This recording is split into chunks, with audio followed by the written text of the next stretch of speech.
Hi everybody! Então vamos para as dicas da part number 2, Interacting as a Pilot, interagindo como piloto. Nessa parte do teste, vocês terão 5 exercícios. Então, 5 exercícios que terão que interagir como piloto, ou seja, resolvendo mal-entendido ou confirmando informações, ok? Sempre serão pilotos de uma aeronave, bimotor, com passageiros a bordo. Então, sempre terão problemas relacionados a técnicos, problemas com a aeronave, problemas a bordo, com passageiros, ok? No solo ou em voo. Então, todos os problemas terão que ser resolvidos. Uma dica legal para quando a avaliadora começa ou o avaliador começa a passar a informação para vocês, por exemplo, you are taking off from Frankfurt Airport, listen to the controller and read back. Essa parte, criem abreviações. O interessante é vocês conseguirem anotar, porque vocês terão papel e caneta em mãos, conseguirem anotar qual é o controlador, ok? Frankfurt, e se é um departure, center, ground, approach e assim por diante. Então, criem abreviação e com a abreviação vocês com certeza vão anotar todo o conteúdo necessário e relevante, ok? Após isso, vem a parte do áudio, né? Então, com o áudio, vocês terão que anotar todo o conteúdo para poder fazer o cotejamento com rapidez ali. Então, uma ideia legal é vocês criarem abreviações. Então, usarem as abreviações aeronáuticas.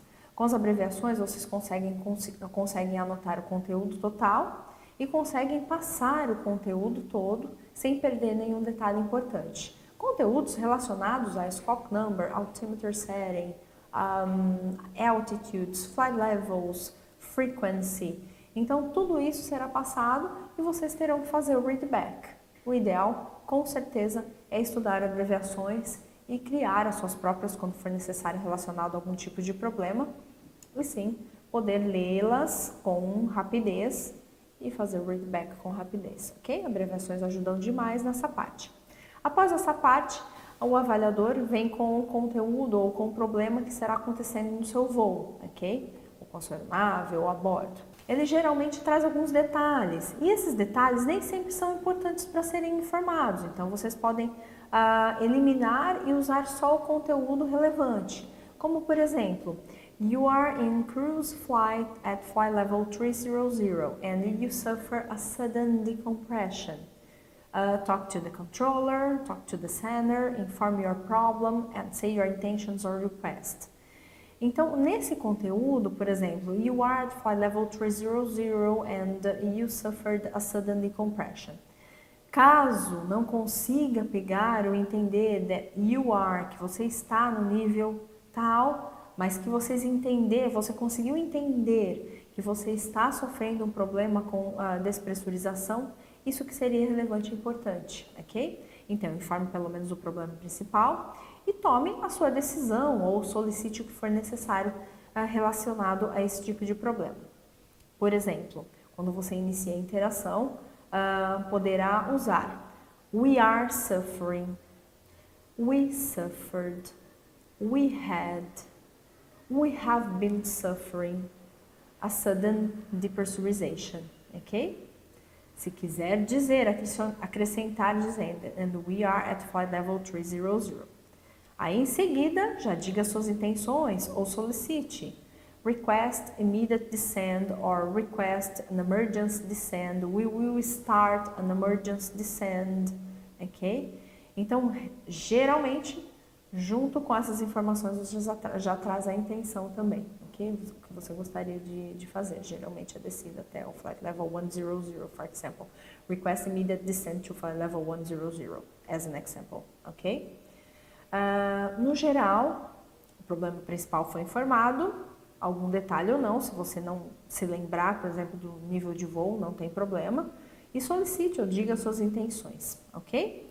Quanto maior o número de detalhes, melhor, só que cuidado para não se confundir com muitos detalhes, ok? Informado o problema, o áudio de interação do controlador é colocado. Então, depois que o controlador respondeu, provavelmente Ele vai ou entender errado ou só pedir para confirmar, ok? Quando ele pede para confirmar, supomos que o controlador entendeu que você tenha sofrido uma sudden depressurization and you request to start descent to flight level 100. Quando você tiver que confirmar essa informação, por exemplo, tente iniciar dizendo, se o controlador é Frankfurt Control, affirm or affirm. Tenta evitar a palavra affirmative or affirmative, que pode ser confundida com negative, ok? Só affirm or affirm é suficiente. Então, o controle, Frankfurt Center, affirm. E aí você repete qual é o seu problema. We suffered a sudden depressurization and request immediate descent to flight level 100, ok? Ah, teacher, mas eu não consegui lembrar de solicitar novamente. Não tem problema. Pelo menos repetindo qual é o seu problema, qual foi o seu problema principal, é o importante, ok? E aí, então, fará o readback, provavelmente, do restante das instruções que o controlador passará para vocês, ok? Então, esse é o ideal para ser respondido. Quando a avaliadora chegar com a perguntinha What did the controller say? O que o controlador disse, ou seja, no último áudio, quando vocês forem contar esse conteúdo interessante, é sempre trazer frisado ali o mal entendido, ou seja, o mal entendido ou o que foi pedido para confirmar. The controller asked me if I had a problem with depressurization, okay? And if I was descending to flight level, if I was requesting to descend to flight level 100, ok? Tente explicar a situação, o mal entendido ou a confirmação do problema. E traga, obviamente, a informação do readback. Mas se ficou uma coisinha para trás das instruções do controle, não tem problema. O importante é vocês informarem qual foi o mal entendido e qual foi a confirmação pedida, solicitada pelo controlador, ok? Ficou algum detalhe para trás, não tem problema, porque vocês já interagiram no áudio anterior, quando o controlador veio com o mal entendido ou pedindo a confirmação, ok? Essas são as dicas, and see you on the next video.